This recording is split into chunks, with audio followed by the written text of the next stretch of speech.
Como suele suceder con los autores antiguos, las fuentes sobre la vida del cómico Aristófanes son escasas y poco confiables.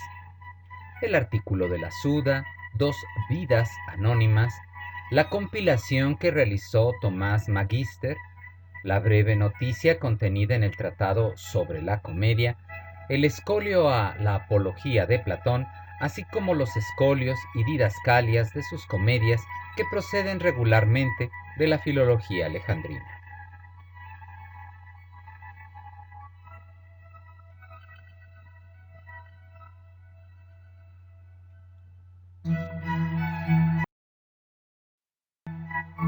Ateniense del demo de Cidateneo, de la tribu Pandiónide, Aristófanes fue hijo de Filipo y nació entre los años 444 y 441, aun cuando sobre este dato todavía se mantiene la controversia, ya que se calcula a partir de dos datos de sus obras.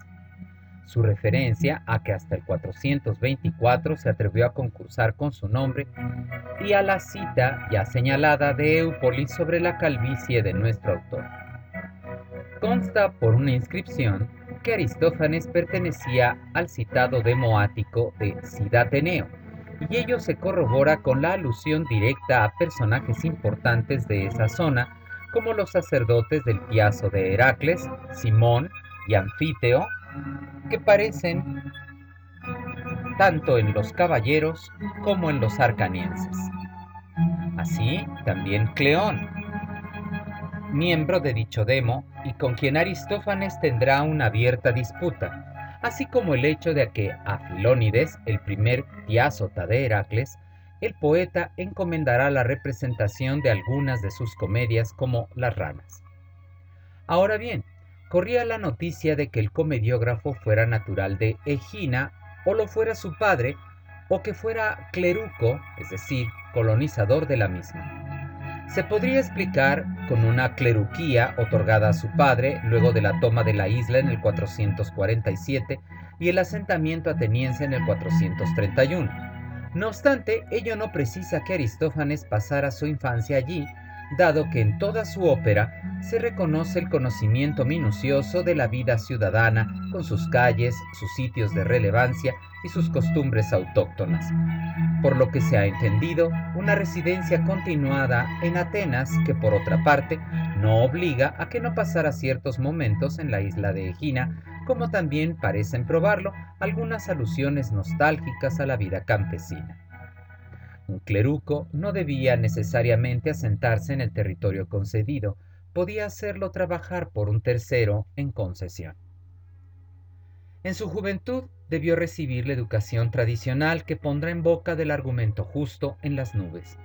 Debió conocer el auge del imperialismo ático bajo el liderazgo de Pericles y el establecimiento, con los sucesores de este, de una democracia extrema y radical que lo hace despotricar constantemente en sus comedias.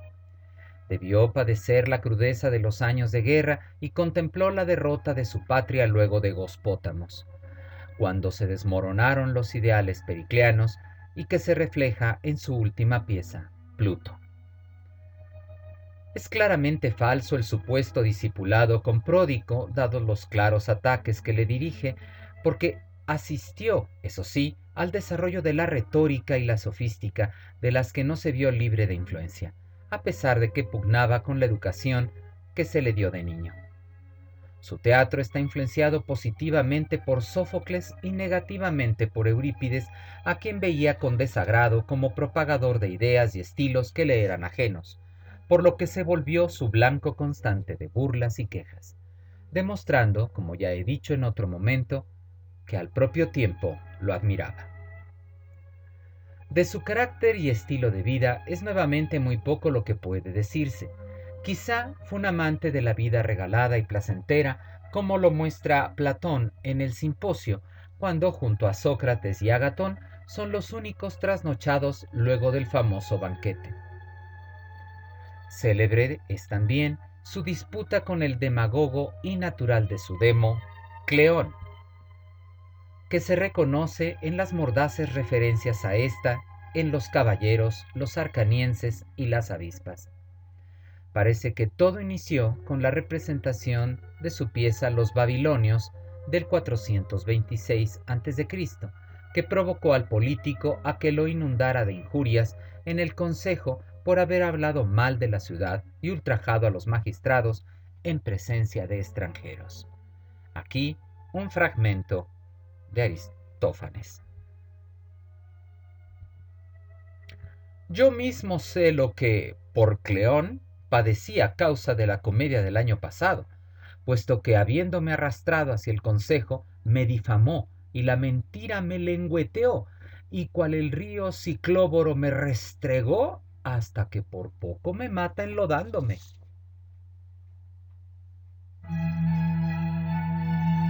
Sin embargo, no se puede reconocer claramente el tipo de litigio que padeció, si bien lo que buscaba el demagogo era arrancarle sus derechos ciudadanos por medio de la xenías grafás, es decir,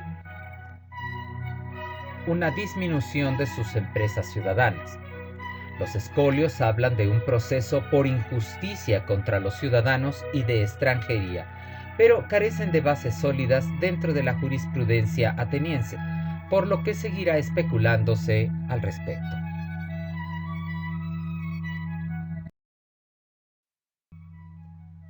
La amistad y enemistad con Éupolis, de la que ya hemos hablado y es puesta en duda por la filología moderna, aunque como vimos al menos se habría una rivalidad en los escenarios, ya no se tomará en cuenta ahora.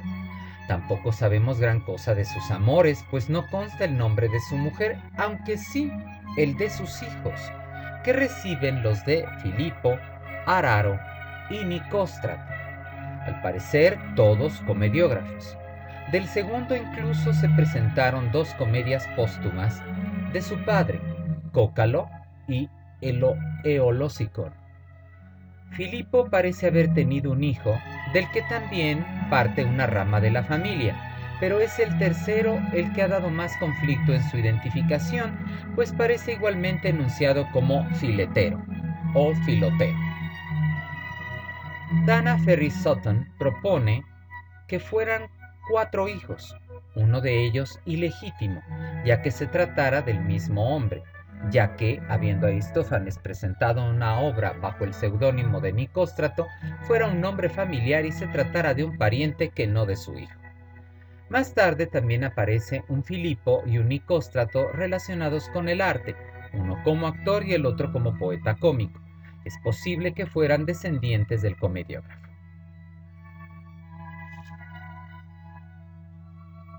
A diferencia del resto de los poetas del teatro, no hay una leyenda con respecto a la muerte de Aristófanes, lo cual tampoco es definitivo por ninguna de nuestras fuentes, ya que en su última pieza, Pluto, que data del 388 a.C., se calcula, por ello, que debió fallecer por esa época. Aristófanes fue maestro consumado de la comedia antigua, pero asistió también a su desmoronamiento y tuvo que avenirse en sus piezas finales a los nuevos estilos que venían ganando terreno desde tiempos de Eurípides. Y todo lo dicho hasta ahora, como asevera Luis Gil, debe tenerse muy en cuenta al momento de juzgar su teatro.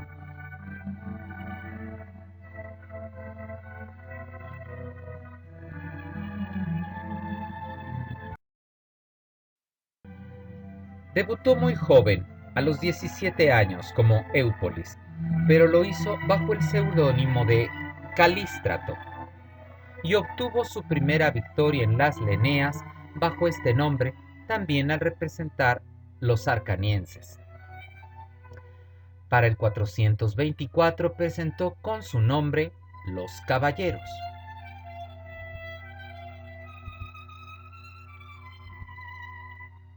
Consiguiendo nuevamente la victoria, mas no por ello abandonó su seudónimo anterior, que volvió a emplear para representar las aves y Lisístrata, y el de Filónides para representar las ranas y las avispas, además de otras 2 comedias que tenemos perdidas. El número de las piezas que escribió, aunque el llamado índice Novati computa 44, si bien solo presenta 44 títulos. Nosotros conservamos 11 comedias, y más de 900 fragmentos que podemos enlistar en 38 títulos, algunos de ellos repetidos y que demuestran esa técnica común de reeditar sus propias obras, mejorándolas luego de una primera representación. En poco más de 40 años presentó igual número de comedias, pero solo obtuvo 5 premios, 4 de ellos en las Leneas. De su producción conservamos 11 comedias, entre ellas algunas ganadoras.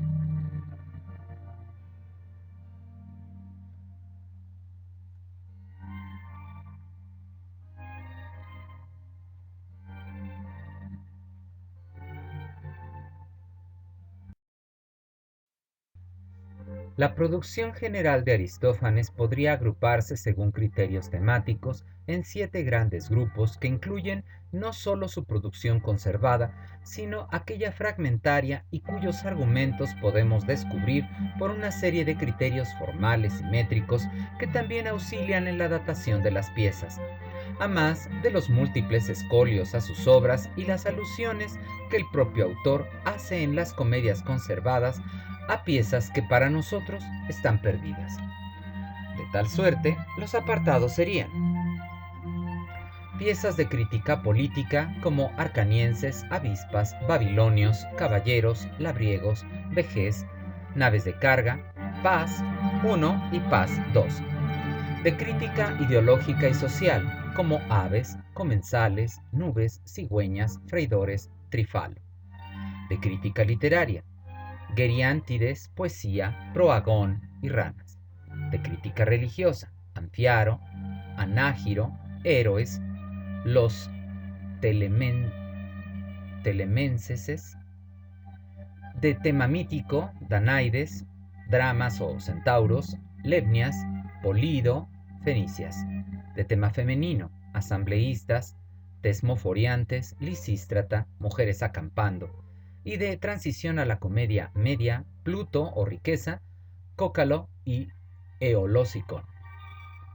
Un cierto número de las obras supervivientes de Aristófanes, los arcanienses, las avispas, la paz, las asambleístas y Pluto, están construidas siguiendo un esquema.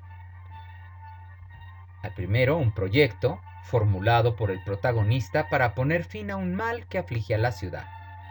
Se van cumpliendo estos a través de diversas alternativas en la primera parte de la comedia.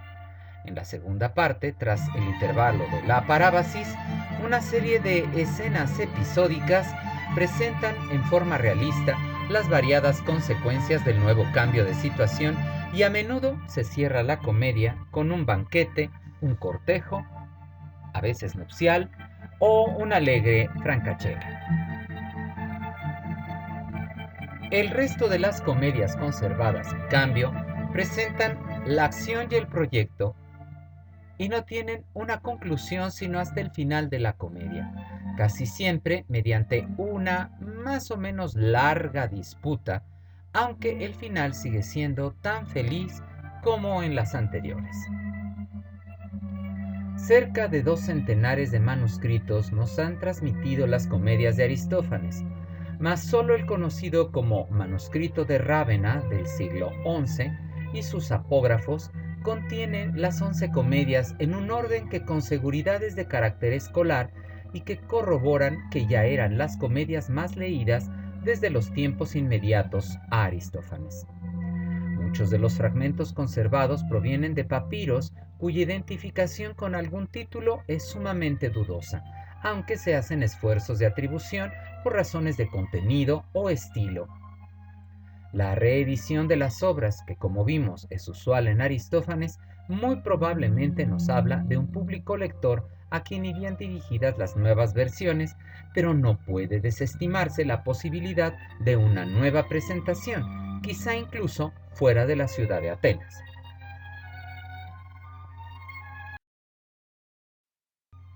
Hablar de comedia aristofánica es hablar de crítica que puede incluso alcanzar lo denigratorio de la realidad político-social contemporánea.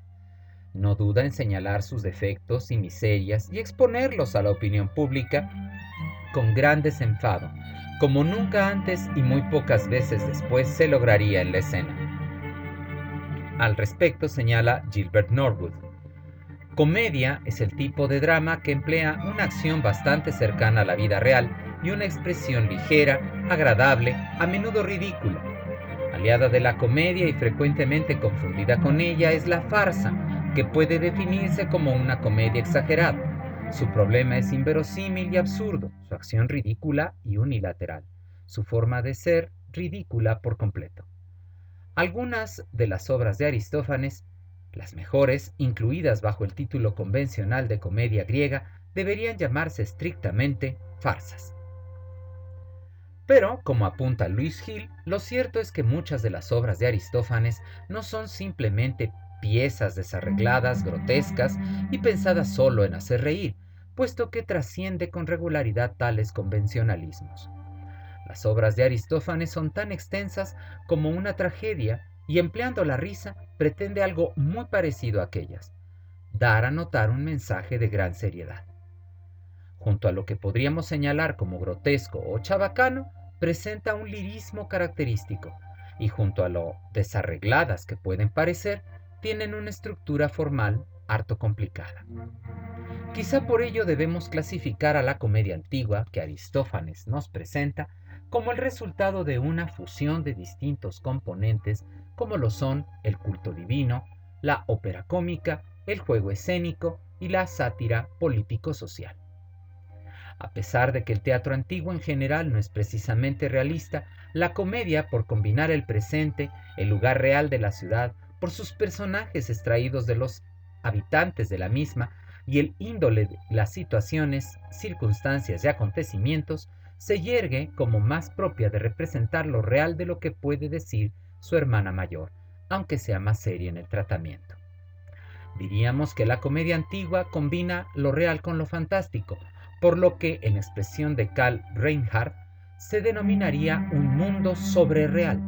Los personajes pueden hablar de tú a tú con dioses o entidades abstractas, nacidas incluso de la fantasía del poeta, o con animales parlantes del universo fantástico de lo prenatural, aspectos que el ateniense medio podía aceptar debido a la tradición ancestral que sostenía la existencia de tales criaturas divinas que intervenían en la vida cotidiana, o con idea de un viejo tiempo donde los animales y los hombres compartían el mundo charlando, aquella edad dorada.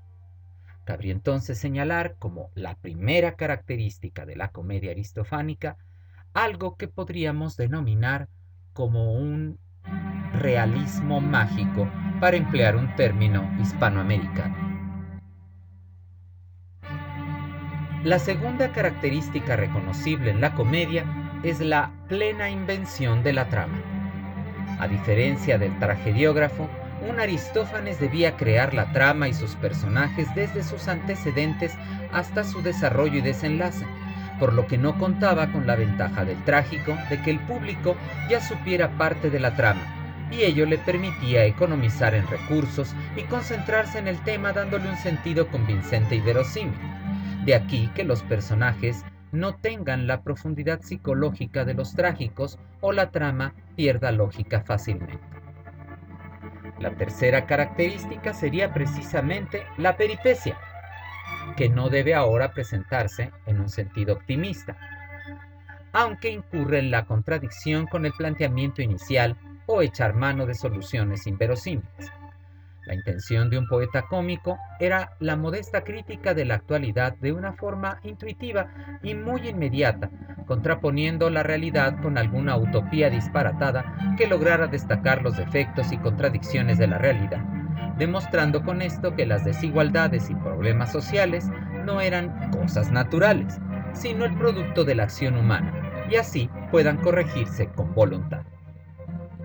La cuarta característica es pues su afán didáctico. Y la quinta y última característica es la necesidad de la burla y la risa, puesto que el pueblo asistía a las comedias con la disposición de pasar un buen rato, y ello le permitía al comediógrafo una libertad en la temática, el tratamiento de la misma y el lenguaje de la tragedia. Esta no lograba ese cometido. El único acuerdo tácito, por otra parte, entre el auditorio y su poeta es compartir gustos y prejuicios, así como ocultar parcialmente la idea seria y su concepción del mundo. El estallido en risa, cree Luis Gil y sus fuentes, proviene de una necesidad humana que se liga con un sentimiento de inferioridad que la misma estructura social favorece. El esclavo debe poder reírse de vez en vez de los amos, el hombre común del rico, el mediocre del intelectual y este del dios. Con la risa se descargan las tensiones, de aquí que no se desperdicie en la risa un solo tono de crueldad, implícita tanto en esta como en la crítica, y que también prueba que el cómico tiene con ella su revancha sobre esa sociedad que no es como él quisiera. Y por ello también es que emplea lo sorpresivo que disloca lo real con la exageración y el absurdo.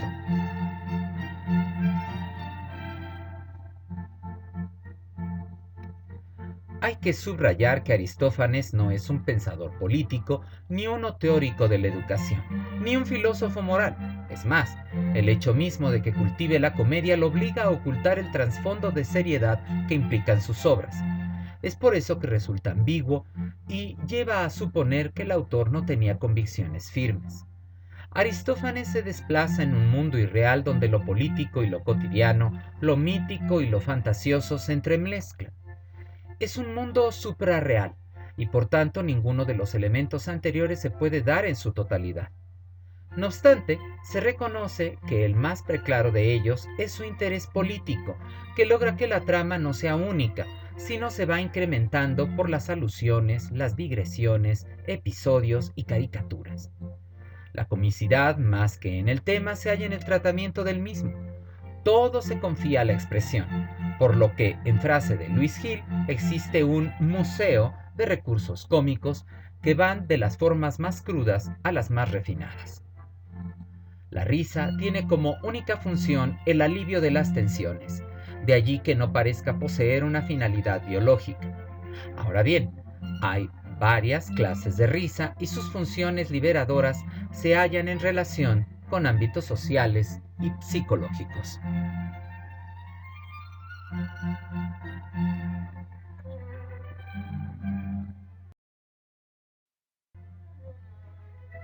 Se ha visto que la risa es una autoafirmación individual a costa de degradar lo que se opone al yo. Otra vez se ríe para descargar represiones sociales e impulsos agresivos, por lo que entendemos que en la comedia siempre puede haber un componente sadomasoquista u operar en ella una venganza sobre la realidad en desacuerdo con los deseos propios. Sin embargo, hay también una risa que procede de aspectos intelectuales que despiertan por igual la carcajada, una risa más seria que procede de la reflexión o del manejo de la lengua. De ahí nacería el chiste. La ocurrencia cómica o chiste es un rasgo de ingenio que presupone la intelectualidad del escucha, puesto que el mensaje conlleva una doble carga de intelección que debe ser descubierto por el receptor.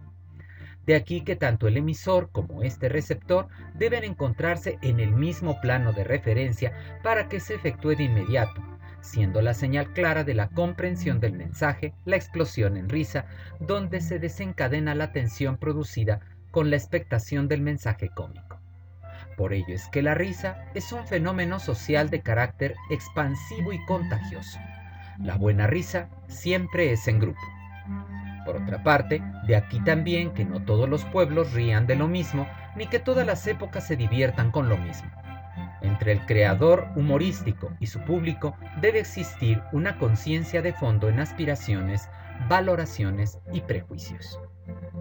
Siendo un fenómeno tan complejo, los recursos para lograr la carcajada son igualmente variados. El primero de ellos, e imprescindible, es la inventiva.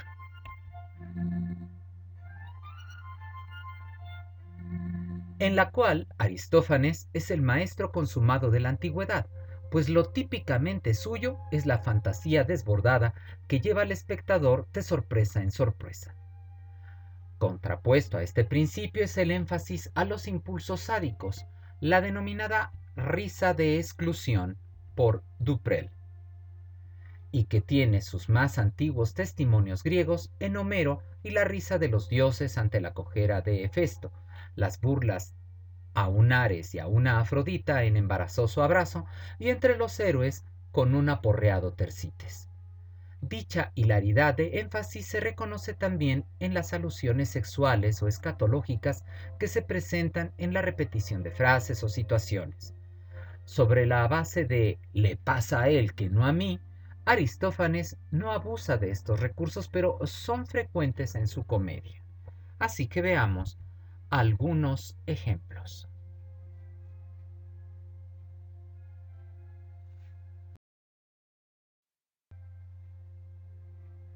En las Tesmosforiantes, el pariente de Eurípides, su suegro Mnesíloco, dice el argumento, se ha ofrecido a vestirse de mujer y asistir a la sagrada fiesta femenina para defender a su yerno de las acusaciones que las mujeres presentarán. Mas, para ello, necesita un disfraz, y ello da pie a una serie de situaciones sádicas de claras connotaciones sexuales.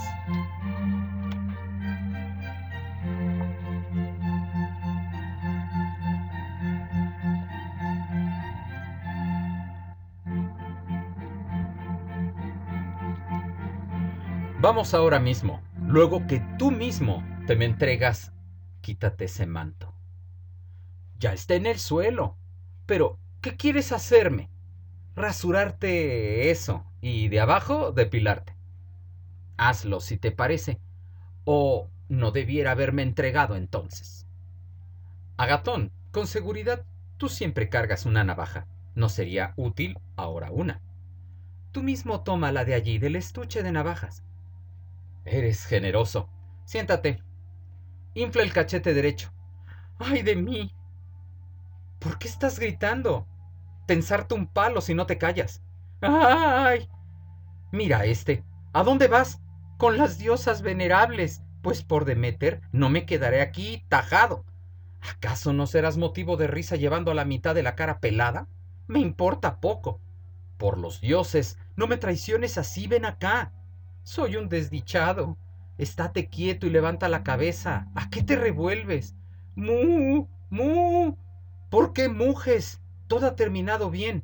Ay de mí, desdichado. Me enlistaré con los pelones. No te preocupes, que lucirás muy bello. ¿Quieres mirarte? Si te parece, trae. ¿Te ves? Por Zeus no, sino a Clístenes. Levántate para que queme los pelos. Mantente agachado. Ay de mí, desdichado, me convertiré en una puerquita. Que alguien de dentro traiga una antorcha o una lámpara. Empínate. Ahora cuida la punta del rabo. Por Zeus lo tendré, pero me chamusco. Ay, pobre de mí. Agua, agua, vecinos, antes de que se apodere el fuego de mi culo. Calma. ¿Cómo cálmate estando consumido por el fuego? Ya no habrá ninguna molestia para ti, pues lo peor ya ha pasado. ¡Uf! ¡Qué humareda! Estoy todo quemado alrededor del culo. No te preocupes. Sátiro te lo restregará con la esponja. Lo lamentará si me restriegue el ano. Los antiguos griegos hacían derivar la risa ya de los asuntos, ekpragmaton, ya del lenguaje, ectesléxeos, y adoptaron esto los retóricos latinos al derivar el humor in re, in verbo, o mejor, indicto. Hoy lo llamamos humor de situación y humor verbal. En el humor situacional, el universo fantástico y utópico se ve disociado de la realidad con la propia risa que provoca. De ahí que se busque una serie de contrastes que permitan la comedia, el agón o el duelo. Como en Las ranas entre Esquilo y Eurípides. El contraste decisivo entre un personaje y un grupo de adversarios, como en Las avispas, y el debate utópico, donde se contrasta el mundo real con el utópico, como en Lisístrata.